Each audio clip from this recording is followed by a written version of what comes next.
PBO Art Academy. Aujourd'hui, pour PBO Art Academy, je vais vous présenter les acryliques marqueurs.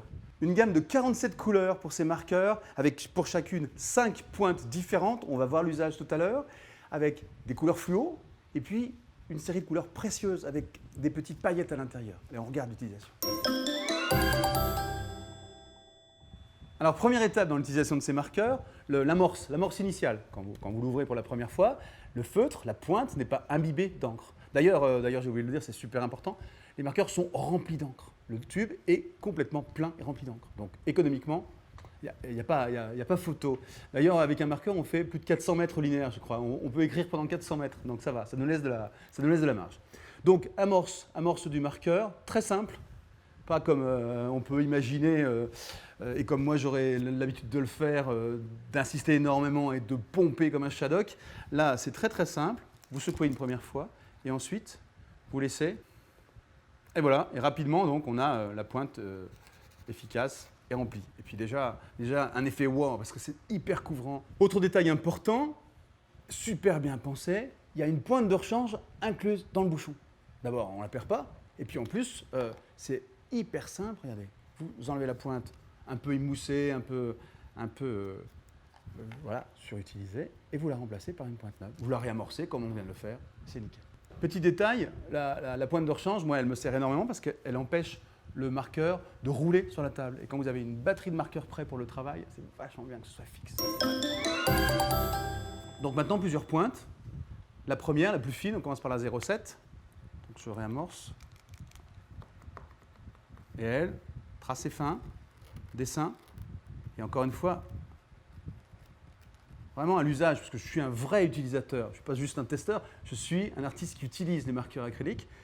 Là, on n'est pas obligé de repasser dessus, on a directement le trait, l'efficacité, l'impulsion de l'artiste, elle est directement sur la toile, et ça c'est top. Voilà. Très fin, donc 0,7.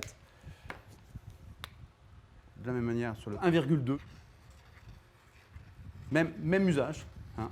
Du dessin, du trait, des volutes. Regardez la force de la couleur. La troisième pointe, 4 mm. Il y a deux pointes 4 mm, une usée bombée, j'aime bien, et une biseautée qui permet aussi de faire des effets calligraphiques. Usée bombée, donc on est en train d'augmenter le trait. Et on a encore, je vais dire toujours la même chose, mais on a une quantité de couleurs et de peintures qui se déposent avec un seul geste, c'est extraordinaire. On passe à la 4 biseautée maintenant. Donc un biseau qui va nous permettre, je réamorce, de travailler en utilisant le biseau en très large et sur la tranche du biseau en très fin, donc deux usages pour le même, et d'avoir un aspect plus calligraphique, c'est-à-dire des pleins et des déliés, avec juste une inclinaison de la pointe qui va nous permettre de faire varier l'épaisseur du trait. Alors ça, ce n'est pas caractéristique des feutres, des marqueurs, mais celui-là permet de le faire avec cette intensité pigmentaire-là.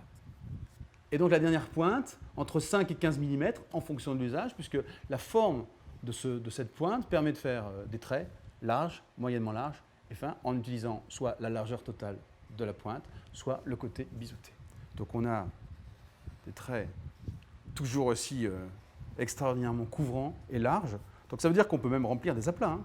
Et la qualité de cet aplat-là, sans pinceau, sans coup, sans spalter, sans rien du tout.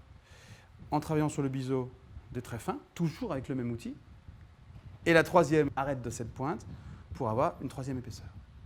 Toujours avec le même outil, toujours avec la même couvrance. Pour terminer cette démonstration et pour aller encore une fois dans le pouvoir le plus couvrant possible, on va couvrir directement cette peinture-là avec un marqueur d'une autre couleur. Vous allez voir,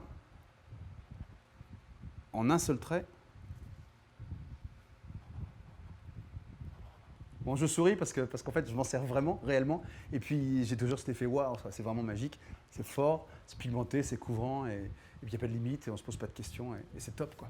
Voilà. Alors, sans faire une démo complète, mais je ne résiste pas à l'envie quand même de vous montrer un des précieux, avec un petit usage un peu détourné. Allez, mais on va se faire un peu de plaisir, et vous allez voir, la concentration, c'est quand même aussi, c'est dingue, quoi. Voilà.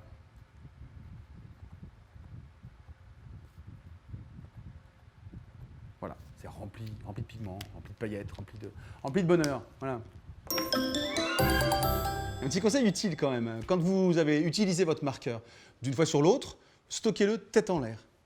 Ne stockez pas tête en bas. On voit avec le culot transparent, on voit la couleur, mais si vous faites ça, l'acrylique va continuer à descendre dans le feutre, l'imbiber et ça va déborder. Donc stockez-le bien dans ce sens-là. Merci d'avoir suivi cette présentation de cette gamme d'acrylique marqueur de chez PBO.